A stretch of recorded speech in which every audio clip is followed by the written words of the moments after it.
ఆ సంఖ్య ఇంకాస్త పెరిగే అవకాశం కూడా కనిపిస్తోంది. ఈ స్థాయిలో గెలుపు ఎక్స్పెక్ట్ చేశారా మీరు? పెద్ద మెజారిటీతో గెలుస్తామన్నటువంటి ధీమా మొదటి నుంచి మాకుంది. ఒక భారతీయ జనతా పార్టీ రాష్ట్రంలో ఇచ్చిన పరిపాలన, కేంద్రంలో నరేంద్ర మోదీ గారి ప్రభుత్వం ద్వారా లభించినటువంటి సహాయ సహకారాలతో జరిగిన అభివృద్ధి అవి కారణమైతే ఈ మధ్యకాలంలో ప్రజలు చాలా స్పష్టమైనటువంటి ప్రజా తీర్పుని ఇస్తున్నారు. అన్ని రాష్ట్రాల్లో కూడా ఎటువంటి కన్ఫ్యూజన్కి తెరదీయకుండా ఒక మేజర్ గెలిచే పార్టీలకి పెద్ద విజయాన్ని చేకూర్చేలాగా పూర్తి సమర్థతను తెలియజేస్తున్నారు. ఆ విధంగా మహారాష్ట్రలో కూడా కనివిని ఎరుగని విజయం సాధిస్తామన్నటువంటి విషయం మేము భారతీయ జనతా పార్టీలో తప్పనిసరిగా విశ్వసించాం. నేను ఈ మాట అనేక సందర్భాల్లో గత వారం రోజుల్లో కూడా చెప్పడం జరిగింది. సో ప్రజా తీర్పు అన్నది చాలా స్పష్టంగా ఉంటుంది. పాజిటివ్ ప్రజలు ఒక అభివృద్ధి ఆధారంగా ఓట్ చేస్తున్నారు. సో ఇది ఒక పాజిటివ్ తీర్పుగా మేము దీన్ని చూస్తాం. అంటే ఓకే, పాజిటివ్ తీర్పు ఉన్న ఆల్రెడీ ఉన్న ప్రభుత్వాన్ని మళ్ళీ కంటిన్యూ చేయటం ఇవన్నీ కూడా వెరీ ఇంట్రెస్టింగ్. కానీ ఈ స్థాయిలో రికార్డ్ అండి 217 స్థానాలు మహారాష్ట్ర చరిత్రలో ఎప్పుడు కూడా రాలే ఏ కూటమికి కూడా. డబుల్ సెంచరీ దాటి 217 స్థానాలకు రావటం అంటే ఈ స్థాయిలో మెజార్టీ మరాఠీ ప్రజలంతా కూడా మిమ్మల్ని ఆహ్వానించడానికి, మిమ్మల్ని గెలిపించడానికి కారణం ఏమనుకుంటూ ఉన్నారు? చూడండి, జనరల్గా అసెంబ్లీ ఎన్నికల్లో స్థానిక పరిస్థితుల ఆధారంగా, లోకల్ ఫ్యాక్టర్స్ ఆధారంగా, అక్కడ ఉన్నటువంటి అభ్యర్థుల్ని ఆధారంగా చేసుకొని ప్రజలు ఓట్ చేస్తారు అన్నటువంటి ఒక ఆలోచన గతంలో ఉండేది. కానీ మీరు చూసినట్టయితే అది మారింది. ప్రజలు స్పష్టంగా ప్రభుత్వాలని, ఏ పార్టీని ప్రభుత్వంలోకి తేవాలి అన్నదే ఆధారంగా పెద్ద స్థాయిలో ఓట్ చేస్తున్నారు. సో కాబట్టి మీకు జనరల్గా అదే గనక లోకల్ ఫ్యాక్టర్స్ ఆధారంగా ఎన్నిక జరుగుతున్నట్టుంటే మరి ప్రతి నియోజకవర్గంలో వేరే ట్రెండ్ కనిపించేది. ఇక్కడ మీకు ఒక రకంగా సునామీ, రాష్ట్ర వ్యాప్తంగా మరొకసారి బీజేపీ కూటమి ప్రభుత్వాన్ని ఎన్నుకోవాలని, నరేంద్ర మోదీ గారి నాయకత్వంలో పనిచేసే రాష్ట్ర ప్రభుత్వాన్ని ఎంచుకోవాలి అన్నటువంటి ఒక తపన ప్రత్యేకంగా స్పష్టంగా ప్రజల్లో కనిపించింది. మీరు చూసినట్లయితే మన రాష్ట్రంలో ఎన్నికలు కూడా, ఆంధ్రప్రదేశ్లో ఎన్నికలు కూడా మరి కనివిని ఎరుగనటువంటి తీర్పుని ప్రజలు ఇవ్వటం జరిగింది. స్పష్టమైనటువంటి తీర్పు. అధికారంలో ఉన్న పార్టీని కేవలం 11 స్థానాలకు పరిమితం చేసేటువంటి రిజల్ట్. ఇవన్నీ కూడా దేశంలో ప్రజల మూడ్ని తెలియజేస్తున్నాయి. ఆ మూడ్ ఏంటంటే ఏ పార్టీని అధికారంలోకి తీసుకురావాలన్నా స్పష్టమైన మెజారిటీతో తీసుకురావాలి అనేటువంటి, వారికి మంచి అభివృద్ధి చేసే అవకాశం ఇవ్వాలి, వారు మంచి పని చేస్తుంటే దానికి సరైనటువంటి వారికి ప్రతిఫలం ఇవ్వాలి అన్నటువంటి ఒక సకారాత్మక పాజిటివ్ ఒక దృక్పథం ప్రజలది కనిపిస్తోంది. హర్యానాలో కూడా మేము 2019లో కేవలం 40 సీట్లు గెలుచుకుంటే ఈసారి మరి పెద్ద మెజారిటీతో, దాదాపుగా 2/3 మెజారిటీతో ఈ ఎన్నికల్లో గెలవటం జరిగింది, మొన్న జరిగిన హర్యానా ఎన్నికల్లో. సో ఒక ట్రెండ్ కనిపిస్తోంది మీకు, స్పష్టమైన మెజారిటీని ఇచ్చేటువంటి ట్రెండ్. ఇది ప్రజాస్వామ్యానికి ఒక నిజంగా చెప్పాలంటే ఒక మంచి సందేశం. ప్రజలు ఎటువంటి ప్రలోభాలకు లొంగకుండా ఈ లోకల్ పరిస్థితుల ఆధారంగా కేవలం స్థానిక ఎన్నికల్లో లాగా, స్థానిక ఎన్నికలు విడిగా జరుగుతాయి, కార్పొరేషన్ ఎన్నికలు కానివ్వండి, పంచాయతీ ఎన్నికలు కానివ్వండి.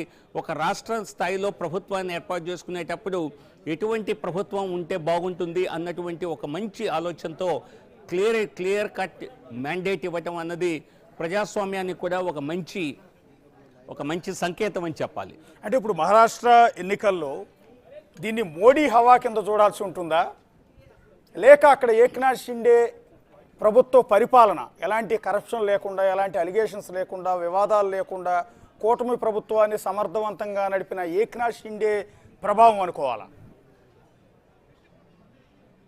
ఇది ఖచ్చితంగా సమ్మేళనం. ఏ ఒక్క ఫ్యాక్టర్ వల్లనే గెలిచామని చెప్పలేము. ఖచ్చితంగా నరేంద్ర మోదీ గారి నాయకత్వంలోనే రాష్ట్ర ప్రభుత్వం కూడా పనిచేసింది. ఇన్ఫ్యాక్ట్ చెప్పాలంటే అక్కడ భారతీయ జనతా పార్టీకి ఆధిక్యత ఉన్నప్పటికీ కూడా మేము శివసేన నుంచి ముఖ్యమంత్రిని అక్కడ ఉన్న పరిస్థితుల కారణంగా ప్రభుత్వ ఏర్పాటు కోసం వారిని ముఖ్యమంత్రిని ఏక్నాథ్ షిండేని చేయటం జరిగింది.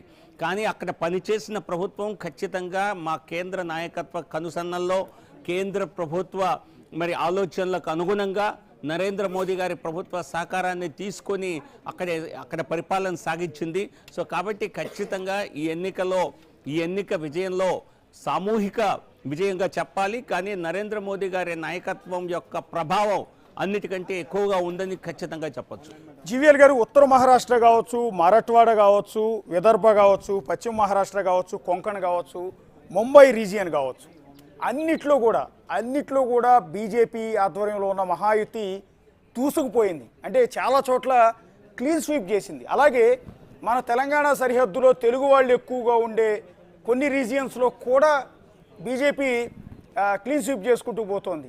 నాందేడ్ లాంటి ప్రాంతంలో బీజేపీ లీడ్లో ఉంది, నాగపూర్లో బీజేపీ దూసుకుపోయింది. ఇదంతా ఎలా సాధ్యం? అంటే కాంగ్రెస్ పార్టీని కాదని ఆల్రెడీ పార్టీని చీల్చేశారని అపవాదం ఉంది మీ మీద. ఏక్నాథ్ షిండే శివసేనను చీల్చేసి మీ పార్టీలోకి వచ్చారని, ఎన్సీపీని చీల్చేసి అజిత్ పవార్ వచ్చారని, వీటన్నిటిని కూడా ఆ రెండు పార్టీలు శరద్ పవార్ కావచ్చు, ఉద్ధవ్ ఠాక్రే కావచ్చు జనాల్లోకి తీసుకెళ్లే ప్రయత్నం చేశారు. సో అపవాదును కూడా దాటుకుని ఈ స్థాయిలో, రికార్డు స్థాయిలో ప్రజల మన్నను పొందటానికి, ప్రజల ఓట్లు పొందటానికి కారణం ఏంటి? చూడండి, మీరు చెప్పిన పార్టీల చీలిక అన్నది ఆ పార్టీల అంతర్గత వ్యవహారం. అది ప్రజలకు సంబంధించింది కాదు, అది భారతీయ జనతా పార్టీకి సంబంధించింది కాదు. శివసేన ఒక రకంగా చెప్పాలంటే బాలాసాహెబ్ ఠాక్రే వారి యొక్క ఐడియాలజీతో ఏర్పాటైనటువంటి పార్టీ. దాన్ని కాంగ్రెస్తో కలవటం కంటే నేను దాన్ని సముద్రంలో కలుపుతాను అన్నటువంటి ఆలోచన ఉన్నటువంటి వ్యక్తి బాలాసాహెబ్ ఠాక్రే. సో అటువంటి వ్యక్తి వారు స్థాపించిన పార్టీని మరి ఉద్ధవ్ ఠాక్రే తన రాజకీయ స్వార్థం కోసం కాంగ్రెస్తో కలపటాన్ని శివ సైనికులే జీర్ణించుకోలేకపోయారు. సో ఆ పార్టీ ఈరోజు మీరు చూసినట్లయితే లోక్సభ ఎన్నికల్లో కానీ, అసెంబ్లీ ఎన్నికల్లో కానీ శివసేన స్ట్రైక్ రేట్ చూసినట్లయితే మాతో ఉన్నటువంటి శివసేననే ప్రజలు అసలైన శివసేనగా ఆశీర్వదించడం జరిగింది. శివసేనతో భారతీయ జనతా పార్టీది దశాబ్దాల సంబంధం. సో కాబట్టి ఈరోజు ఉద్ధవ్ ఠాక్రేని ప్రజలు రిజెక్ట్ చేశారు. ఈ ఎన్నికల్లో ఖచ్చితంగా ఉద్ధవ్ ఠాక్రేను, శరద్ పవార్ గారిని ఆయన ఏదో రాజకీయ చాణక్యుడిగా అభివర్ణిస్తారు.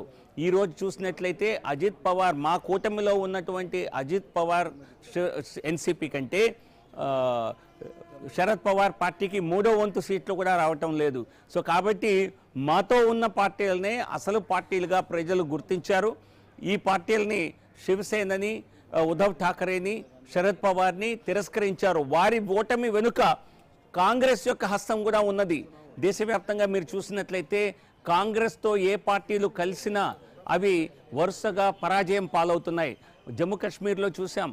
జమ్మూ కాశ్మీర్లో నేషనల్ కాన్ఫరెన్స్ ప్రభుత్వం ఏర్పాటు చేసినప్పటికీ అక్కడ కాంగ్రెస్ కూటమిలో చాలా దారుణమైనటువంటి, అధ్వానమైనటువంటి పర్ఫార్మెన్స్ ఇచ్చిన కారణంగానే నేషనల్ కాన్ఫరెన్స్ కూటమికి మెజారిటీ సాధ్యం కాలేదు. అరువు తెచ్చుకోవాల్సి వచ్చింది. ఇతర పార్టీలని, ఇండిపెండెన్స్ సపోర్ట్తో గవర్నమెంట్ ఏర్పాటు చేయవలసిన అవసరం వచ్చింది. అలాగే ఏ రాష్ట్రంలో చూసినా కాంగ్రెస్తో చేయి కలపటం అంటే మరి తమ యొక్క మరి పతనాన్ని కోరుకోవటమే. కాంగ్రెస్ హస్తం మరి ఇది భస్మాసుర హస్తం అని చెప్పి స్పష్టంగా ఈ ఎన్నికల్లో కూడా శరద్ పవార్కి, ఉద్ధవ్ ఠాక్రేకి స్పష్టంగా అర్థమయ్యే పరిస్థితి. సో ఆయన వయసు కూడా అయిపోయింది. శరద్ పవార్ గారిది పెద్ద ఆయన అయిపోయాడు. ఆల్మోస్ట్ కొంత మాట్లాడటం కూడా చాలా ఇబ్బంది పడుతున్న పరిస్థితులు. ఆయనకి షాకింగ్ పాప. చివరి దశలో ఆయన రాజకీయ ఉద్దండుడు, రాజకీయ కురువూతుడిగా భావించే శరద్ పవార్కి తమ్ముడు రూపంలో ఒక దెబ్బ అయితే పార్టీ ఈ ఎన్నికల్లో ఇంత ఘోర పరాజయం అనేది బహుశా ఈ వయసులో, మళ్ళీ వయసులో ఆయనకి తీరని చాలా దారుణమైన దెబ్బ కదండి.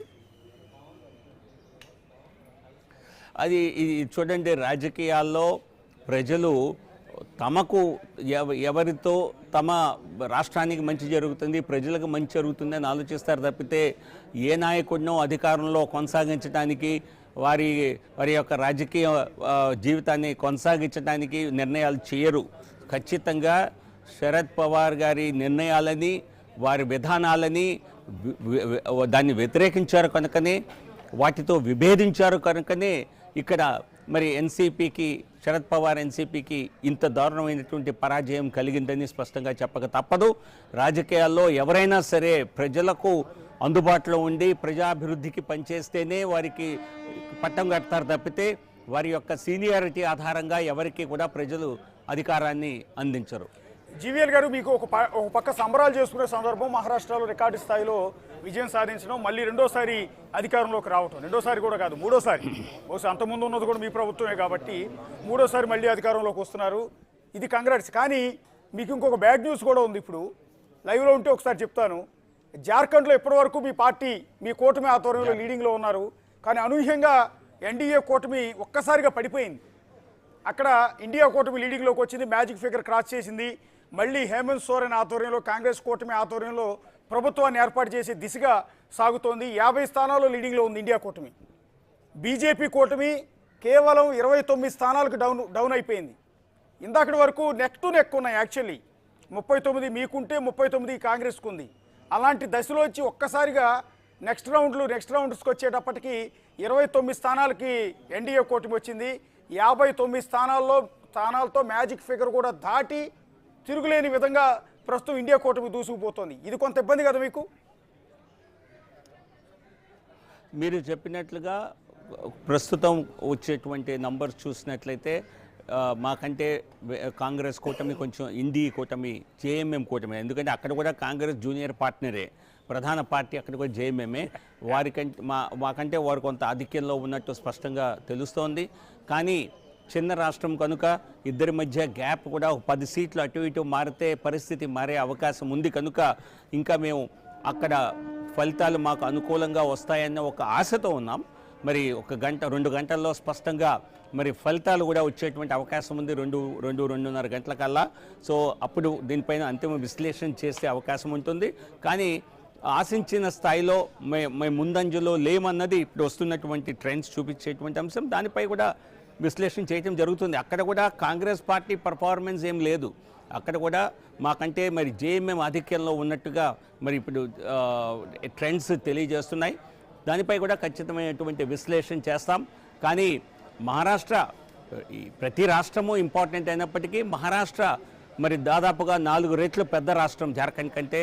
దేశానికి ఆర్థిక ఆయువు పట్టు అయినటువంటి బొంబాయి నగరం ఉన్నటువంటి మహారాష్ట్ర రాష్ట్రంలో మరొకసారి గెలవటం అన్నది భారతీయ జనతా పార్టీకి ఖచ్చితంగా కేంద్ర ప్రభుత్వానికి ఫర్దర్గా బలాన్ని చేకూర్చడానికి, అలాగే దేశ ఆర్థిక వ్యవస్థ పటిష్టం చేయటంలో ఒక గొప్ప అవకాశంగా మాకు మారనుంది అన్నది స్పష్టంగా తెలుస్తోంది. నాకు ఒక్క విషయం క్లారిటీ ఇవ్వరా? మీరు వెళ్ళిపోదురు కానీ ఒక్క విషయంలో క్లారిటీ ఇవ్వండి. ఇప్పుడు అందరూ వెరీ ఇంట్రెస్టింగ్గా చూసేది ఏంటంటే, ఇప్పుడు సీఎం ఎవరు మహారాష్ట్రకి? ఏక్నాథ్ షిండేని యథావిధిగా మళ్ళీ సీఎంగా కొనసాగిస్తారా, లేకపోతే ఫడ్నవీస్ గారిని మళ్ళీ సీఎం అని చేస్తారా, లేదు వీళ్ళిద్దరు కాదు అజిత్ పవార్ గారికి అని అవకాశం ఇస్తారా? ఇది వెరీ ఇంట్రెస్టింగ్ డిస్కషన్ జరుగుతుంది. మీరు ఒకసారి క్లారిటీ ఇవ్వాలి దాని మీద. అంటే చూడండి, ఎన్నికల ప్రచారంలో ఎక్కడా కూడా ముఖ్యమంత్రి